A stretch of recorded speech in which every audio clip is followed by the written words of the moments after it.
Oh, that was a good one, that conversation. So I want to talk about this thing about being current. And I'm having some interesting experiences that I love. Like before I went on the Canary cruise, your Abraham Hicks cruise this fall, I knew before I left on the cruise that the home I was living in, the way it was presented, wasn't going to be a match to the me I was going to come home as. I painted my entire bedroom, I bought new linens, I bought new towels, and I didn't know who I would be exactly, but I knew it needed to be a little different. And it was awesome to come home and be that new person, matched to that. I attended your workshop last weekend in Asheville, and before I left, I had this inspiration to take a couple of bags, grab up some stuff that didn't fit anymore, drop it off at Goodwill. These things where I can see who I'm about to be. So what's going on? I love it. I'm good with it. But is there something that I could understand better about that? Well, what you are amplifying here, and this matters a lot, is the perspective shift. Shift isn't quite the right word. The perspective relationship between what is and what you're observing, and what vibrationally is and what you're observing. And if you've been following us for a while, we've been talking about this vibrational reality, and we call it your vortex. It's a vibrational reality where who you really are is vibrationally dwelling, and who you really are is different, sometimes greatly different and sometimes slightly different from who you are being. And it all has to do with how big that gap is between what the vibration of your vortex is and what the vibration of your day-to-day experience is. So most people are keeping that gap significant by their intense observation of what is.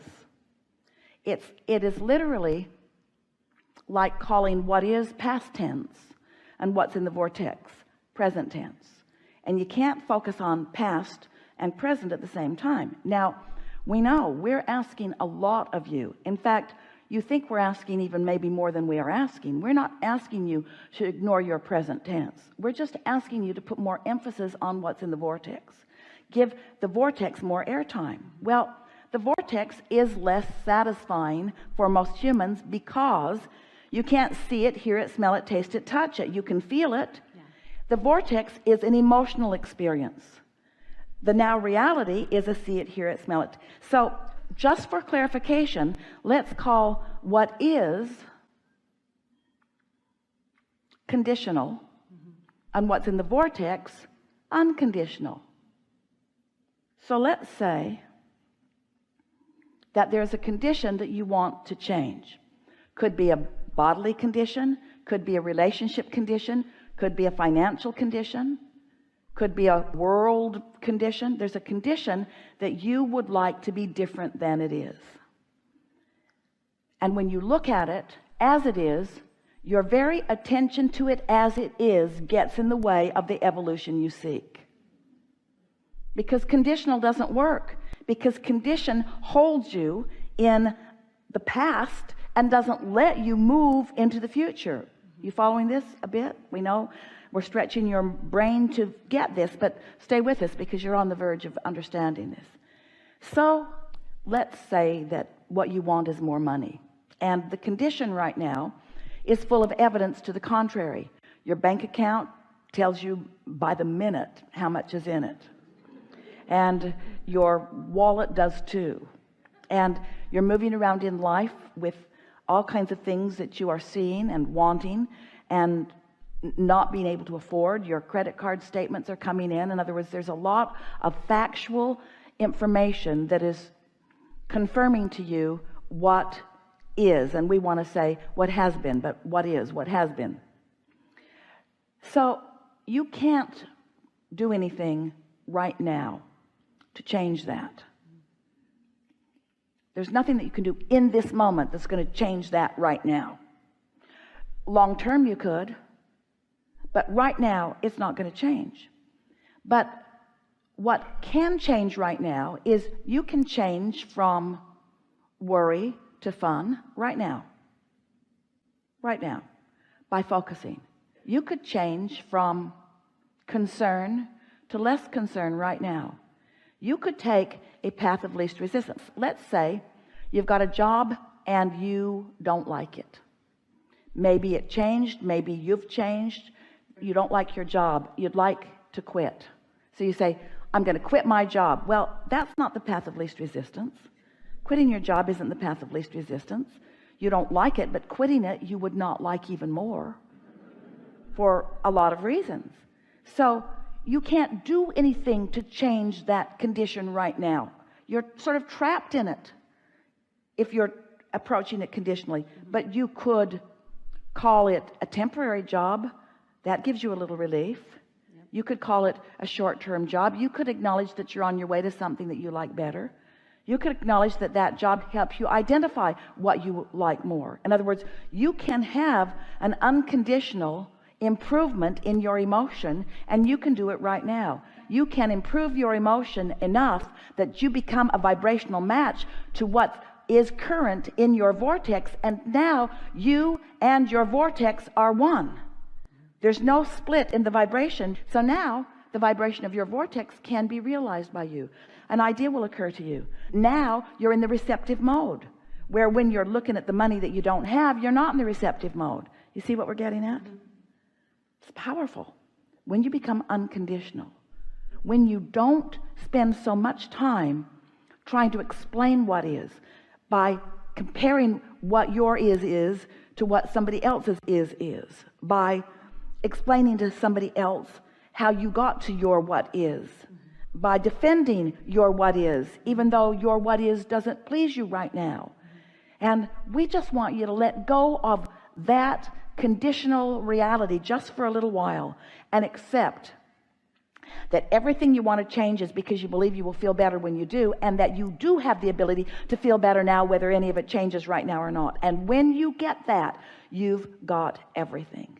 And that's what's going on with you. In other words, you're starting to translate that, which means you're getting ideas about releasing some of that. Most of you spend so much time accumulating whatever it is. Maybe it's relationships, maybe it's money, maybe it's stuff. Go to the store and buy one more thing and bring it home in order to fill a void that can only be filled with this vibrational acuity. In other words, that's what you're reaching for all along. And so what happens is, the more you allow yourself vibrational alignment, then the more you enjoy this alignment evolving, not devolving, evolving into more manifestations that please you.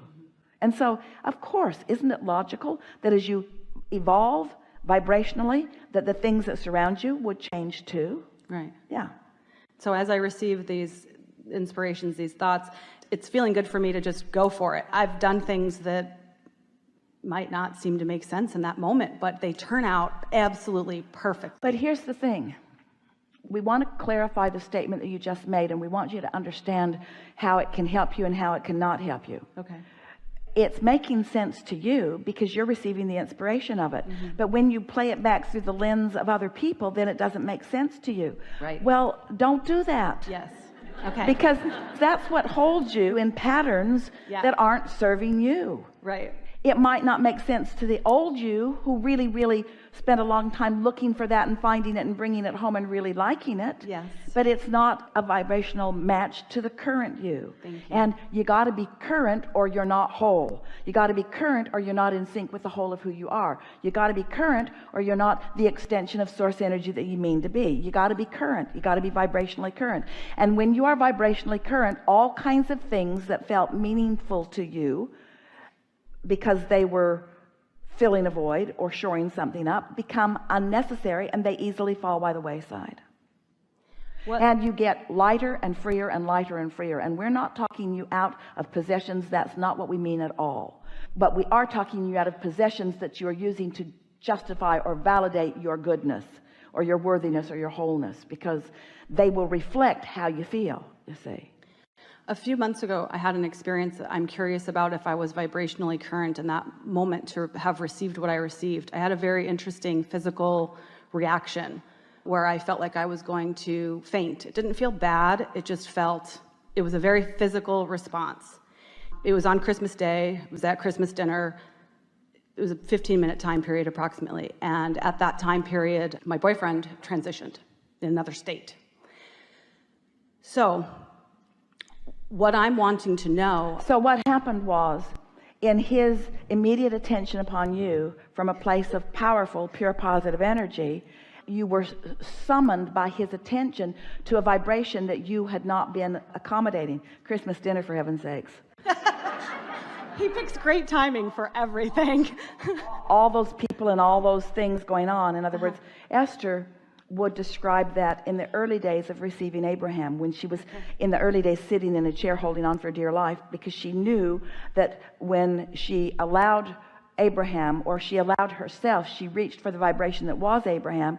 She knew it was going to be a sort of swooning experience for her, as her energy moved upward suddenly. And that's what happened. Your energy moved upward suddenly by the attention on you from someone that you were tied to, who was right now in a very high vibrational place. Yes. Okay. So it is that knowing. It's that knowing and realizing that that is what's happening. I mean, I knew I was different instantly, but I just didn't know what exactly was different. We are so happy that you have said that, because it helps us to say something that we already said, but in a better way, which is all of those dearly not really departed who are aware of you and focused with you are in a very high vibrational place.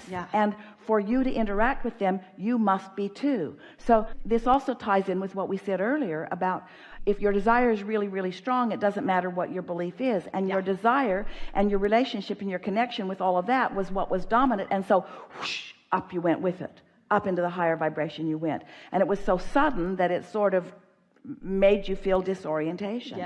We don't want you to feel disoriented in your connection to source energy. We want you to practice yourself into normalcy about it. We want the offness to feel when you depart from it, not when you join it. So a few days later, when I gave the eulogy, was that him talking or was that me? Because the things I said were not the things. It was the vibrational intention that he was offering, and you being in the receptive mode, which was a rather remarkable thing. It was a remarkable thing given everything else that you were feeling around that. But that desire is dominant. This is what we want to say to you. Your well-being is so dominant. You don't have to be pure in it. You just have to get somewhere in the vicinity of it, you see. You just have to let the fulcrum tip in favor of your alignment with who you are. Really good. Thank you so much. Really good time for a segment of this.